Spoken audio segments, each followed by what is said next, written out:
dipotong kompas oleh Cina, disatukan. Sekarang menyatu. Ada apa di sana? Saudi tempat minyak, Iran tempat minyak, dan orang pintar disatukan. Diajaklah dua kekuatan minyak ini untuk membangun pabrik minyak dan disiapkan tempat di Cina.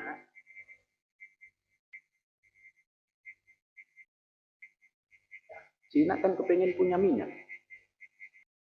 Bisa kok dipasok dari Saudi.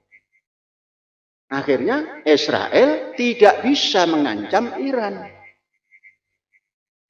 Kemudian apa yang dibuat kesepakatan itu apa? Fakta-fakta itu apa? Iya, apa itu? Apa namanya? Fakta. Bahasa Indonesianya.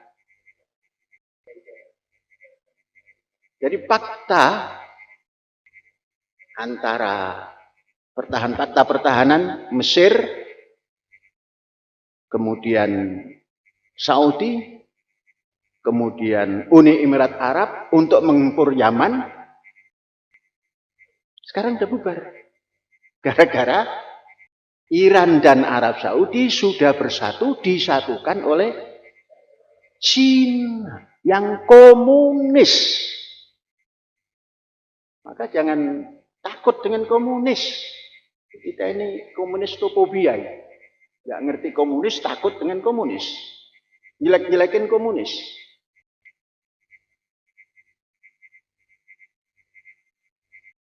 Yang anak-anakku pakai jas biru sama tudung biru itu buatan mana itu? Jangan-jangan buatan Cina bahannya.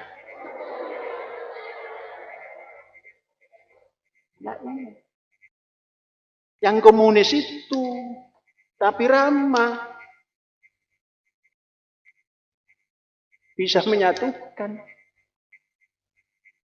Dulu pada dinasti Yuan, pada tahun 1200-an, itu pernah menciptakan masyarakat Arab Cina yang kemudian menjadi hui-hui. Xi Jinping sekarang, Perdana Menteri dan Presiden ini, Presiden dan Ketua Partai Komunis ini, membuat masyarakat Cina Arab. Di Cina dibuat, di Arab dibuat. Kalau sudah membentuk masyarakat itu, yang namanya orang, nengok melirik sana. Katakan Cinanya dari Cinanya orang Rijal ya. Arabnya Nisa. Kemudian yang ditugaskan dari Cina, Rijal, untuk membuat satu pabrik apa gitu. Dan melirik-melirik juga. Buah dari lirik-melirik itu, generasi baru. Maka nanti tumbuh hui-hui di Arab. Arab Cina. Kemudian yang didatangkan ke Cina menjadi Cina Arab. Seperti dulu tatkala dinasti Yuan dilanjutkan dinasti Ming, kemudian masuk ke Indonesia. Yang masuk ke Indonesia yang masih bisa disasar sampai sekarang yaitu turunan Pan Ming Lang.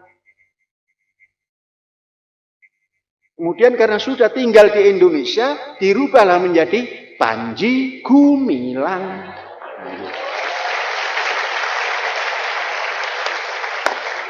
Jadi hui-hui juga tapi ditinggal di pantai utara.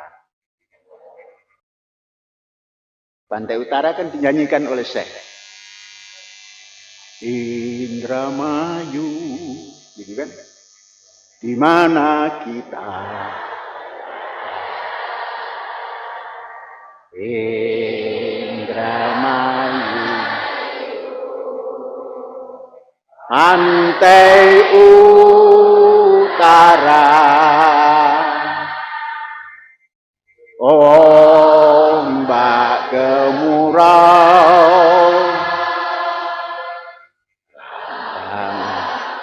samudra biru, sumber kehidupan. Samudra biru, sumber alam Indonesia.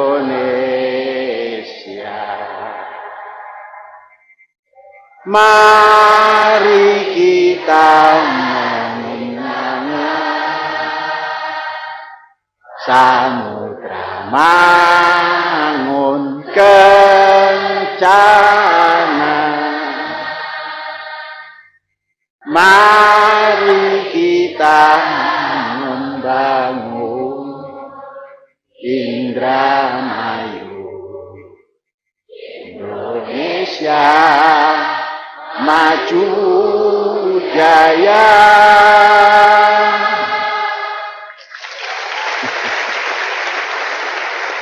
Jadi melalui perjuangan panjang, melalui samudra biru yang ombak gemuruh itu, datanglah leluhur Pan Ming Lang. Adanya di Pantura. Karena terbawa angin dari timur, nyangsanglah di Indramayu. Karena di sini tidak ada yang bahasa nihau, adanya prewek. Maka dirubahlah menjadi Panji Gumilang. Itu untuk apa, silsilah supaya tidak hilang. Ini selingan. Kita lanjutkan. Lagu-lagu yang saya sampaikan tadi itu untuk generasi yang kita sedang ada di dalamnya. Tadi Cina membangun seperti itu, budaya dibangun, politik dibangun, ekonomi dibangun di negerinya dan di tetangga-tetangganya. Kita ASEAN 11, awalnya ASEAN 10, yang punya penduduk berapa tadi itu? 675 juta lebih. Dan kita 0,1%. Dan kita berhayal untuk Indonesia. Dan kita praktekkan untuk Indonesia. Nah, coba kita bertanya, Indonesia hari ini, warisan apa yang akan kita terima dari pemerintahan hari ini?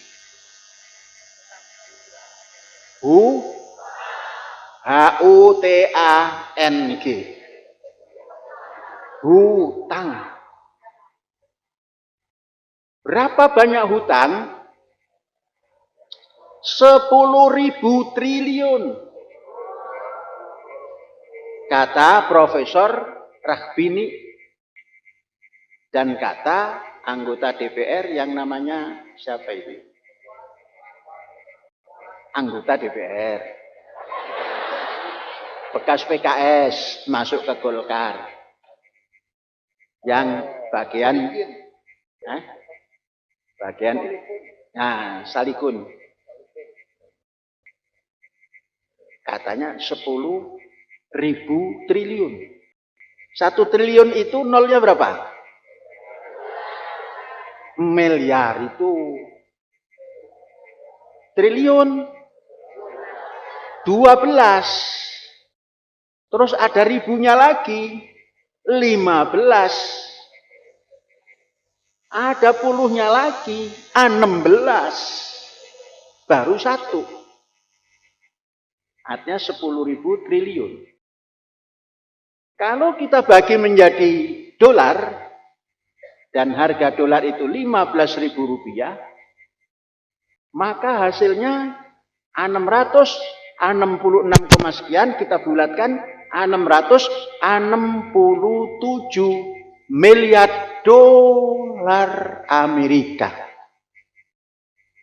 Banyak apa sedikit? Oh sedikit, kita bayar.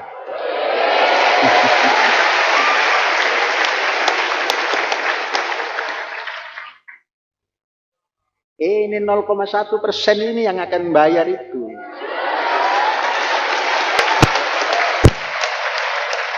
Dan kalian tidak bisa kalau tidak bersama Syekh.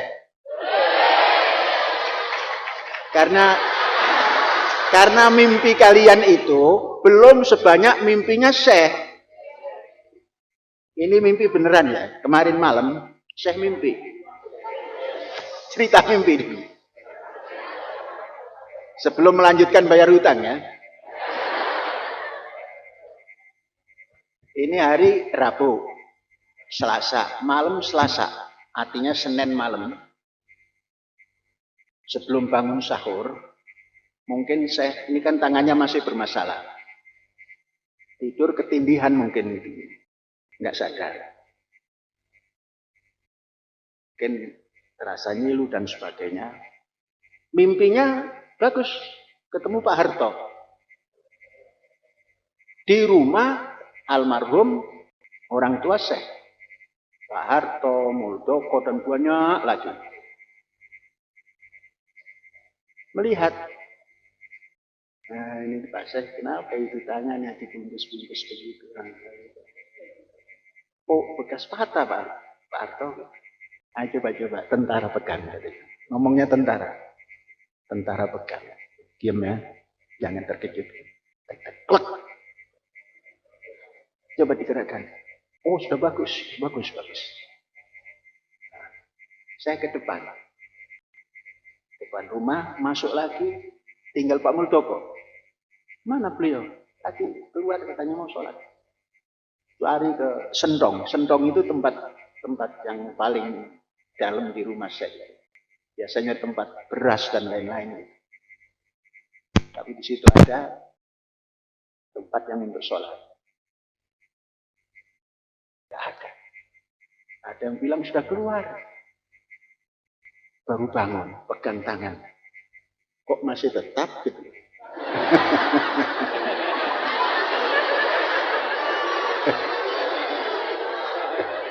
Masih tetap bengkok, tangan saya kan bengkok ini. Belum bisa berdiri dari sujud, mau tidak lagi belum bisa. Jadi sampai sekarang saya nggak sujud. Sujudnya di atas kursi saja, belum bisa ngangkat. Tapi sudah bagus, kecuali belum bisa begini. Dinikmati sajalah. Kan kalau nggak kena patah ini kan nggak ketemu Pak Harto dalam mimpi. Karena kan sudah nggak ada. Saya bisa bertemu. Ya itu cerita mimpi. Saya suruh ngeramal. Panggil putra saya yang laki-laki paling belakang namanya Hakim. Hakim coba ramal. Apa ini? Oh itu bagus. Bagusnya apa? Ya bagus saja.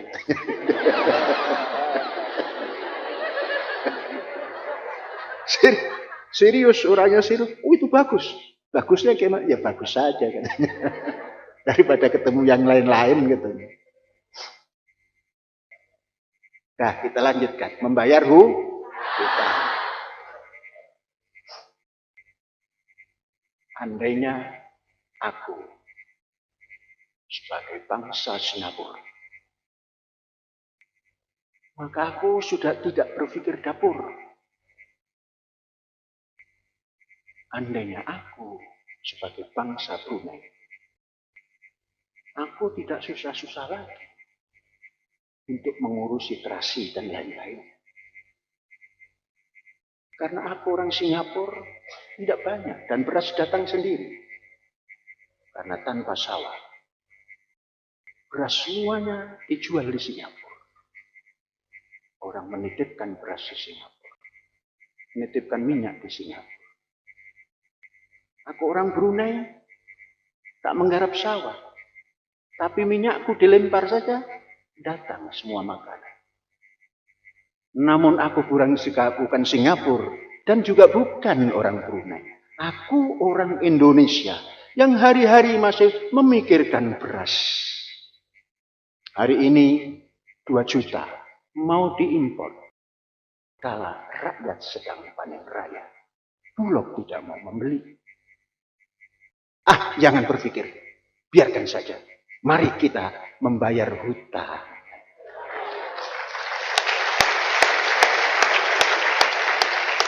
Mengapa harus membayar hutang? Orang yang bisa membayar hutang itu hebat. Biarkan yang sudah berhutang dan dikorupsi, ya biarkan itu bagian masing-masing. Nanti juga ditembak mati. Ya, aku matilah. Karena macam-macam. Jadi tugas kita bukan korupsi, tapi membayar hutang yang dikorupsi banyak orang itu. 10.000 triliun. 667 miliar dolar. Kalau diberikan kerupuk, wah, Amerika itu kita lempar kerupuk, habis Amerika.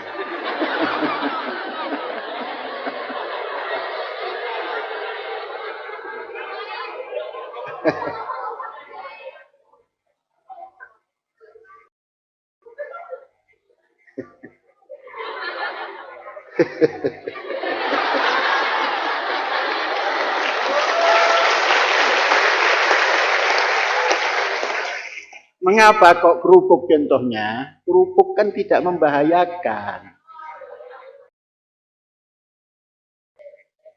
Kita kan toleransi dan damai.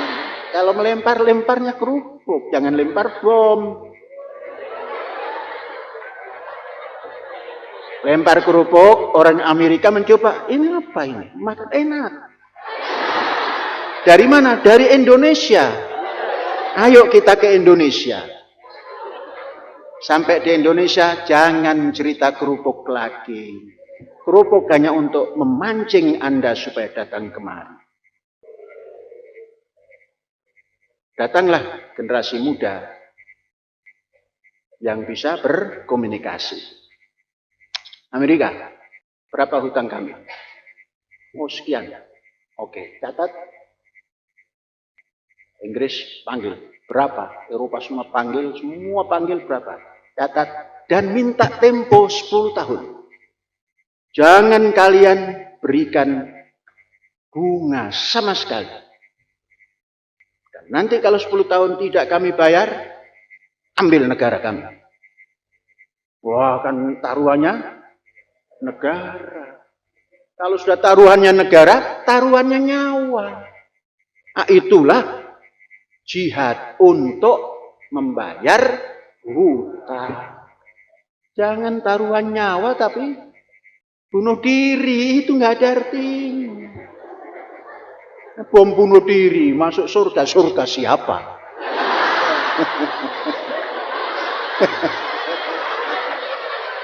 Surgamu itu di duniamu ini. Kalau di duniamu bagus, nanti juga imbalannya bagus. Jangan di dunia bedil diri sendiri kok ingin masuk surga. Surgane sopo itu? Surgane mbahmu apa?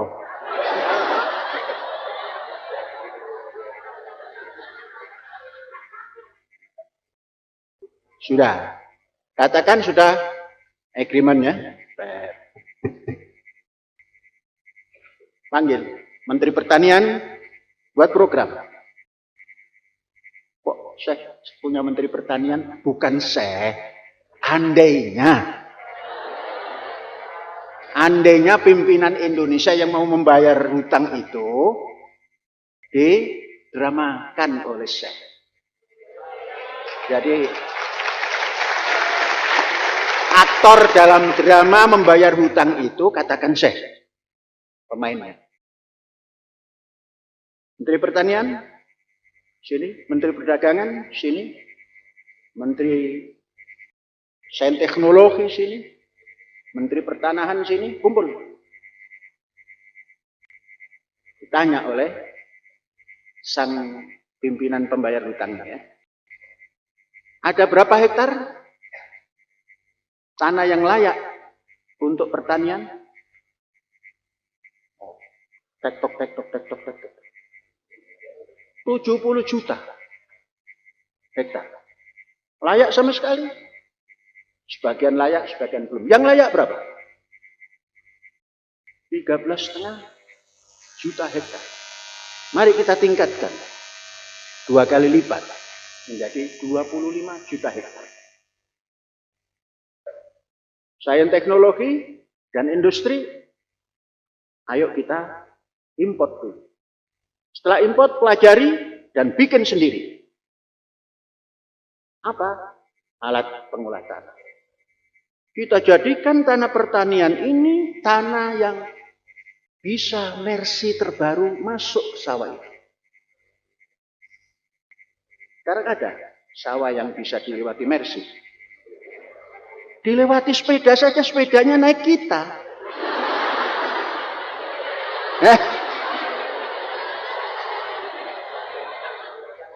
Anak-anakku tahu, tahun 1994, saya masuk ke sini, itu sepeda dijunjung. Mobil nggak bisa lewat. Terus ditata. Kampus kita ini, jalmo moro, jalmo mati. Siapa yang datang ke sini, nggak kuat. Kecuali yang megang jimat Kalimosodo. Jadi kita ini memegang jimat Kalimosodo. Jadi negara tata titi tentrem karta raharja murah sarwati nuku subur sarwati nandur.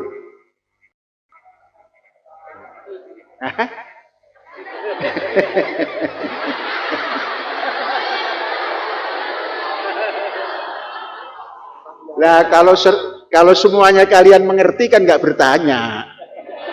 Ini supaya bertanya, saya apa itu artinya, kan gitu toh? Artinya itu baldatun thayyibatun wa rabbun ghafur. Negara tata titi tentrem karta turaharja, kemudian sarwa pangestuning Gusti murbeng dumadi. Nah, begitu. Kalau diarabkan baldatun thayyibatun wa rabbun ghafur. Suruh ngulangi lagi terjemahan bahasa Jawanya, lupa saya. Udah kumpul kan? 25 juta hektar. Menteri Sains Teknologi, bagaimana mengatur mengkondisikan iklim, bagaimana supaya tidak banjir, diangkat airnya, diturunkan ke sungai.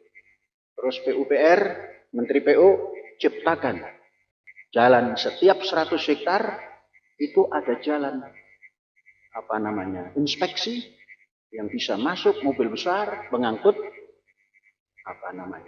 produk. Mau apa ini? Kita mau bayar hutang. Dengan menanam pangan. Oh, jangan dianggap menanam pangan ini tidak penting. Cina itu mengawali kemajuannya dengan menanaman pangan sampai hari ini. Belanda menjadi negara terkuat ekonomi pertaniannya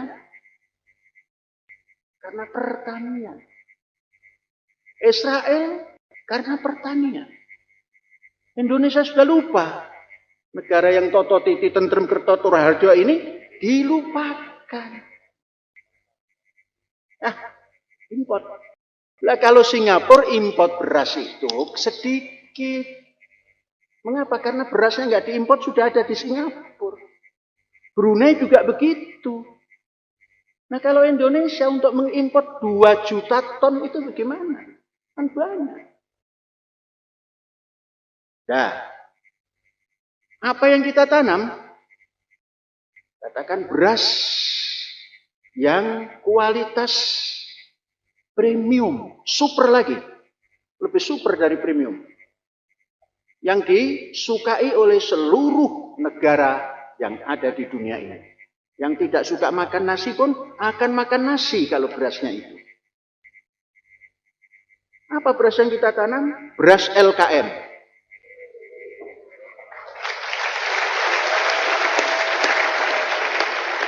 Tadi yang istilah Syekh Kosi Hikari tadi, yang tadinya mau dikasih Sudah pulang ya sudah, nggak usah dikasih. Berapa harga beras itu di pasaran internasional? $1. Diimpor ke Indonesia menjadi $3 sampai $4. Nah, kita tanam itu. Sekarang Syekh, nah ini Syekh benar ya. Kalau tadi kan Syekh gramat. Saya sekarang sedang meneliti beras itu atau padi itu. Kalau anak-anakku berjalan ke gate utara, sebelah kiri, ada petakan kecil-kecil itu ada 100 petak. Itu untuk penelitian. Beberapa bulan yang lalu, saya mendapatkan bibit dari utara, Carolina Utara. Saya dulu punya orang tua angkat yang ahli pertanian, ibu namanya Parina. Maka beras ini kita namakan Parina, karena Parina itu ada di kampus Az-Zaitun, dan tertinggi bukan Parina, LKM. Dijadikan LKM. Setara dengan beras Koshi Hikari, jenisnya Japonica. Bulan. Lezat. Tidak pakai apa-apa pun lezat. Sedikit ditambah deng-deng. Enggak usah apa-apa. Rendangku yang kering. Jangan yang basah, yang kering aja nanti. Jadi sudah. Saya sudah sedang punya hipotesa terhadap padi itu. Kemungkinan berasnya minimal itu 5 ton 1 hektar. Tanam 2 kali. Setelah itu jagung. Mengapa jagung? Untuk perbaikan tanah. Karena jagung itu akarnya menggunjang dan tidak keras. Coba bayangkan, 1 tahun 2 kali berarti beras murni 10 ton. Kalau kita memasarkan jangan $1, 65 sen saja.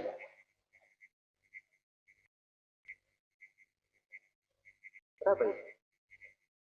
65 sen kali 1000 kali 10. $9.750 per tahun per hektar. Ambil biaya operasional dan lain-lain 45%.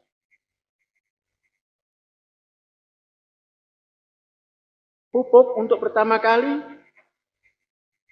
tidak perlu masuk ke organik karena kita harus mempersiapkan bahan organik. Tinggal berapa?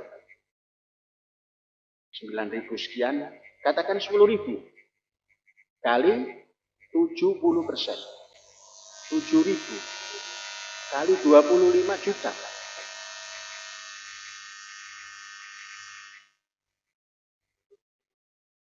$175 miliar 1 tahun. Kali 5. Utangnya 667. Lunas nggak itu? 5 tahun. 5 tahun lunas. Jangan dilunasi dulu. Karena janjinya 10 tahun kan? Bangun kita.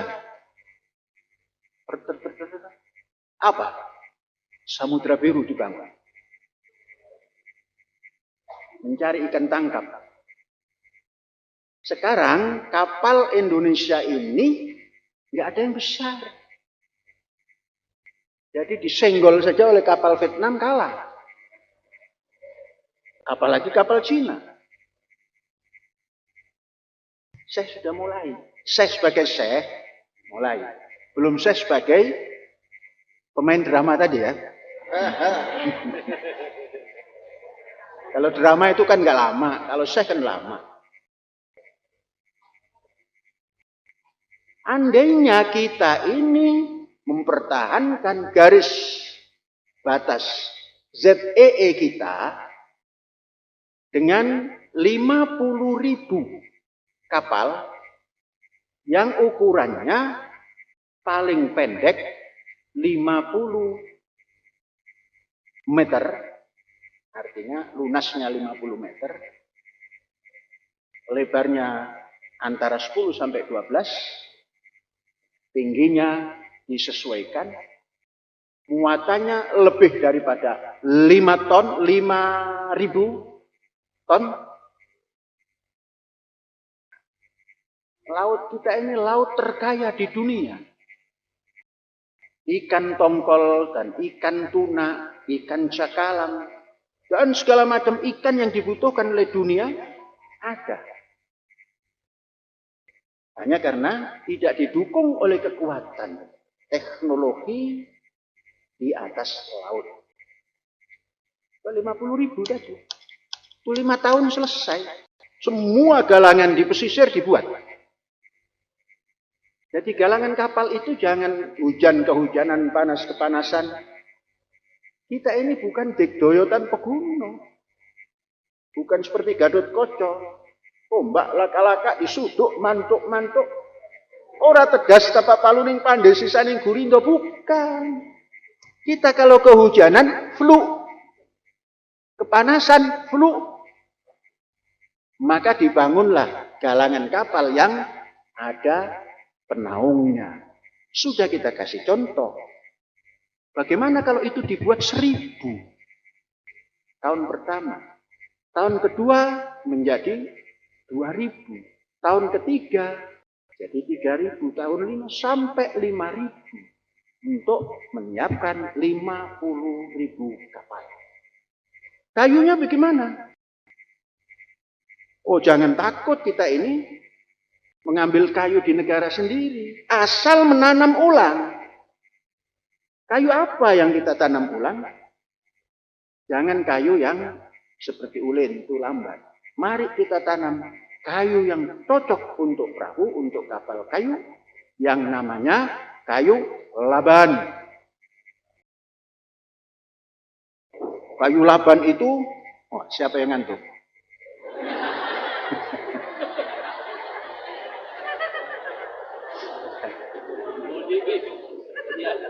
Ya, sudah. Saya ini sedang cerita. Karena apa? Samudra biru kan?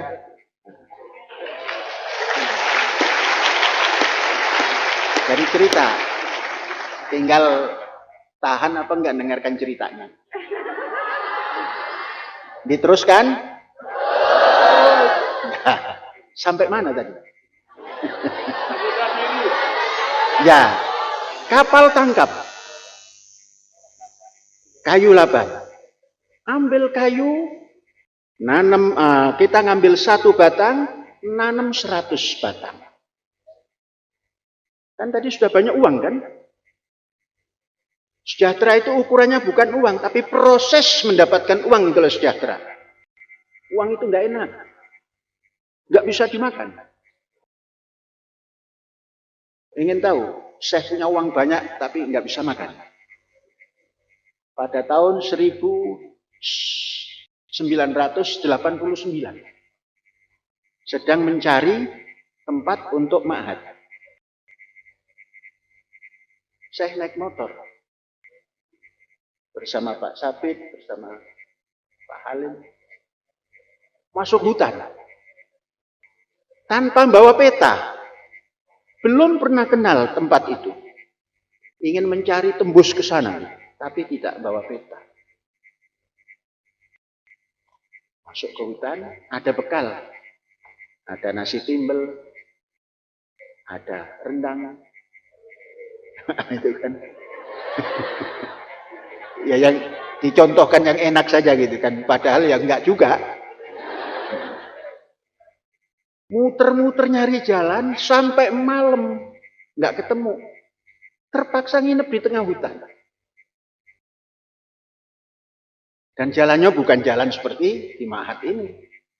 Jalan yang aktif. Sering nuntun itu, motor dituntun. Tatkala nuntun motor itu bekas tapak kucing yang besar. Itu banyak. Pak Sabit nanya, itu tapak apa? Kucing.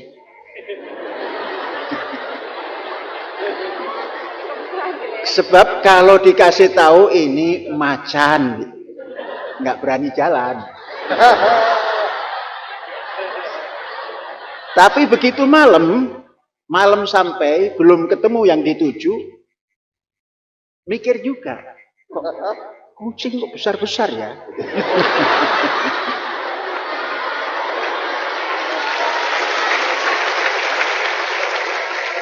Wah, pasti ini kucing biangnya, alias macan Sumatera.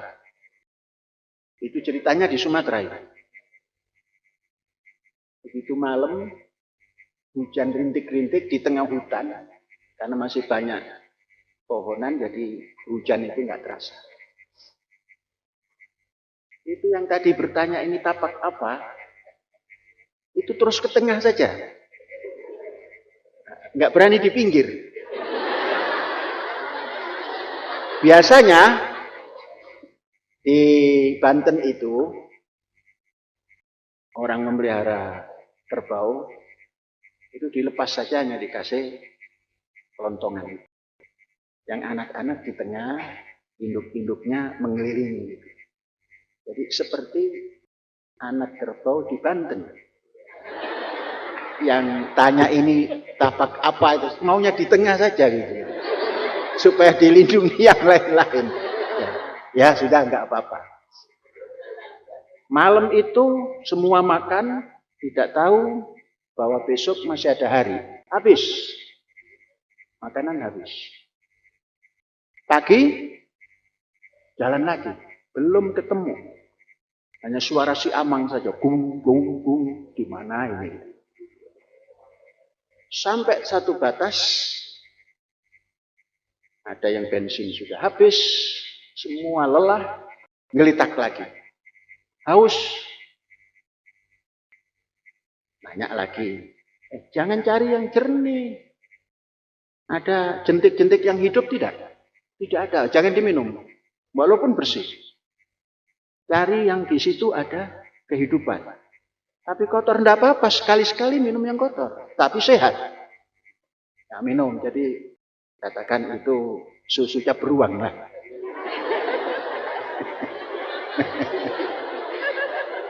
Minum. Di tengah sakit, lapar, haus. Nah, banyak uang. Tapi nggak bisa makan. Kita bilang itulah uang. Tidak ada artinya sama sekali. Nggak enak dimakan. Tapi jangan dibuang.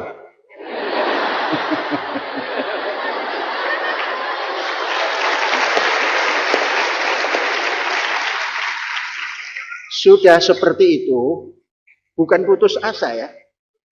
Hanya sudah sampai pada titik yang paling rendah.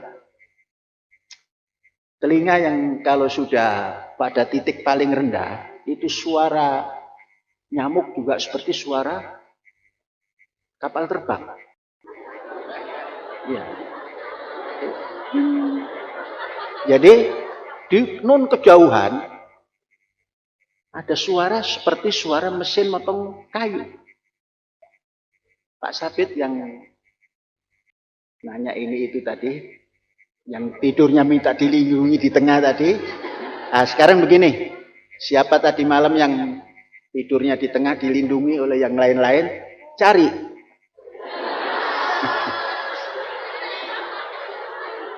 Bensin tidak ada ya, dikumpul-kumpulkan, yang lain-lain masuk, jalan. Jauh. Tahu-tahu di sana ada tukang potong kayu orang Banten. bertanya, kenapa Pak? Saya kelaparan. Kemudian saya ingin tahu tempat yang saya tuju ini alamatnya. Oh, ini nanti gini alamatnya. Terus Bapak kelaparan, tunggu sebentar, saya masak nasi. Masak nasi, entah berapa banyak liternya gitu kan. Dimasukkan di namanya genderon. Kaneron yang dibuat daripada rumput itu. Udah? Bukan yang baru, bekas. Dari tanah itu. Lepot. Masukkan bluk banyak, masuk panas. Dikasih cabai. Dan garam. Jalan Pak. Kasihan, lapar. Jadi namanya lauk curug. Lauk itu lauk pauk, curug itu tangan ini. Jadi cabai dihancurkan pakai tangan, kasih garam, cep. Nah, jadi lauk. Makanlah kita rame-rame sambil menunjukkan. Tuh, uang nggak laku. Yang enak kan ini. Enak mana dengan kita makan di apa namanya? Seafood. Oh, enakan seafood. Enakan ini. Seafoodnya nggak ada. Yang ada ini. Maka saya tatkala suruh membandingkan makanan yang di depan dengan yang paling enak yang tidak datang, tuh milih yang ini. Oh salah saya makan itu nggak ada kok. Ini yang ada, itu namanya syukur. Nggak lama ketemu. Ceritanya capek, nginep. Nginepnya di atas panggung rumah, di atas kali besar, dan banjir besar. Pagi-pagi mandilah. Ada satu kawan yang bawa kunci motor, ditaruh di sarung. Mau mandi kan dibuka sarung, tek-tek, plung. Kunci motornya jatuh. Ini cerita supaya nggak merasa keberatan bayar hutang ya. Oh, saya yang begitu aja nggak pernah merasa berat. Jatuh. Tempat yang sangat dahsyat itu, arusnya. Yang menjatuhkan, mencari, nggak ada, ya sudah nggak ada, tinggal aja motornya nanti jalan kaki. Semua sudah takluk, udah nggak ada ini. Nggak ada. Coba, saya turun, apa upahnya nanti? Kalau ketemu, karena saya yakin ketemu. Kalau sedang begitu jangan coba-coba, yakinlah ketemu. Karena kalau nggak yakin, ya bayar hutang pun yakinlah bisa. Seperti saya mencari kunci yang jatuh di sungai yang paling besar di Sumatera bagian Lampung, yakin ketemu. Gimana bayar hutang yang 10 triliun? Oh, yakin bisa, gampang. Persis ini. Saya turun, nyelam. Yang pertama diselami itu adalah seberapa dalam ini kali. Telinga saya sampai mendengung, belum ketemu dangkal, belum ketemu dataran. Terus saja, oh sekian. Gimana kalau naik? Kuat nggak ini menahan nafas? Oh kuat. Nyelam kedua kali, sudah ketemu. Kenapa disasar kaki kok ada itu? Ketemu. Udah dipegang kantongnya. Ketemu? Belum.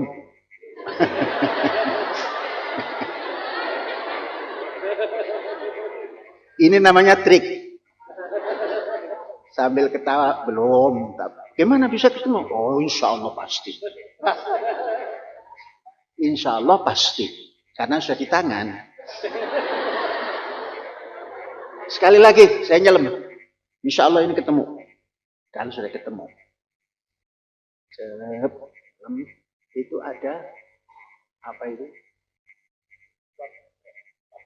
Papan. Di atas apa namanya? Geladak lah. jembatan Lekuari. Wes nongol di bawah jembatan itu. Bernapas gitu. Ini yang di atas sudah sibuk mencari. Waduh, ini ke bawah arus. Kedengar semua, yang ngomong di atas kedengar di atas. Saya ketawa saja. Itu yang punya rumah, kepala desa, cari itu terus sana. Masih ini ke bawah ini gitu. Di sana katanya banyak buaya. Ya, buaya apa? Wah, sibuk. Dalam pikir jangan terlalu sibuk. Kita keluar saja. Saya hop gitu kan. Gini, diginikan saja.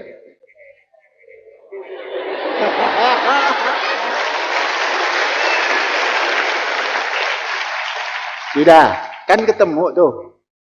Apa upahnya? Minta apa? Yang ditanya itu bukan nyebut. Terus ente minta apa? Ya sudah, paham. Minta supaya bisa bayar hutang negara.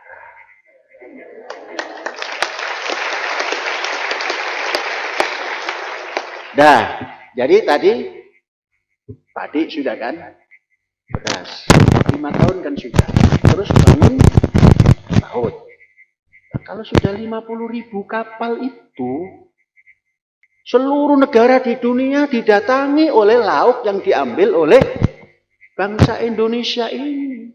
Dan rakyat Indonesia sudah tidak lagi makan ikan yang busuk. Semua ikan segar dipajang di Pantura. Kalau itu di Jawa. Pantai-pantai kalau itu di Indonesia Timur. Jadi bukan diekspor saja. Disitulah nanti rakyat Indonesia membayar hutang dan makan kosi hikari atau LKM dan ikan cukup.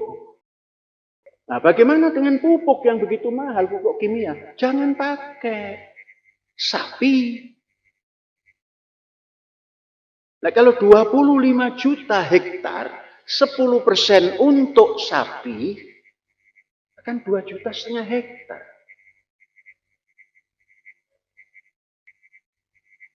Gimana? Kalau 1 hektarnya itu muat 10 sapi, kali 2,5 juta, 250 juta.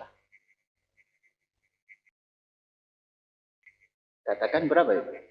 2,5 juta hektar. Dikali 100. 250 juta. Itu tahun pertama. Nah, bukan tahun ke-6. 5 tahun kemudian, terus bertambah. Jangan-jangan bangsa Indonesia yang ketika 10 tahun ke depan itu jumlahnya 350 juta, punya 5 per kapita. 5 kali 350 juta. Yang tinggal. Dan yang diekspor di tingkat 5 juga. Itu yang dinamakan negara tata titi tentrem kertotur harjo sarwa ngampuraning Gusti murbeng dumadi. Itu yang dinamakan baldatun thayyibatun warabbun ghafur, sudah bisa membayar hutang dan memberi makan bangsanya dengan cukup. Baru kekeh itu bangsa. Baru itu tegak itu bangsa. Baru itu cerdas itu bangsa. Karena apa? Sehat. Maka jadi cerdas. Maka manusiawi. Datang kemana-mana senyum. Bagus. Dari mana? Indonesia. Bagaimana di Indonesia? Pancasila. Ini enggak nanya agama lagi. Sudah tidak berpikir kerukunan beragama lagi. Sudah punya dasar kerakyatan, persatuan Indonesia, kok masih cipta agama. Agamanya masing-masing. Gampang nggak membayar hutang? Yang tidak gampang itu hutang tapi dikorupsi. Itu tidak gampang untuk kita. Kalau untuk orang-orang itu tujuannya seperti itu. Hutang sebanyak-banyaknya, korupsi secukup-cukupnya. Ya, wayah gini gegeran. Gegeran apa? Gegeran uang 324 triliun. Yang satu ngomongin begini, yang satu ngomongin begitu. Presidennya begini, presidennya begitu. Jadi nanti cerdas manusiawi. Kalau sudah mempunyai niat dan disepakati oleh dunia menjadi tuan rumah event olahraga internasional sepak bola, lah nggak boleh ditunda. Itu namanya tidak punya kemanusiaan yang adil dan beradab. Nah, kok nggak difikirkan? Memang dunia itu yang namanya Israel nggak boleh menang bertanding sepak bola. Boleh nggak? Ya boleh. Yang nggak bisa menang kan Indonesia. Makanya jadi tuan rumah. Ikut main tanpa bertanding. Untuk memperebutkan 24. Enak tidak? Ya enak nggak enak. Setelah begitu mau undian dibatalkan oleh gubernur. Itu mestinya negara serikat, bukan negara kesatuan. Nah, negara kesatuan kok gubernur bisa membatalkan? Dari mana itu undang-undang dasarnya? Mestinya kan presidennya. Oh, yang minta tanda tangannya presiden. Pidatolah presiden. Ini itu, tapi belum juga poin. Nggak ada poinnya, walaupun pidato kemarin. Orang masih disuruh berpikir. Ini namanya tidak fakir.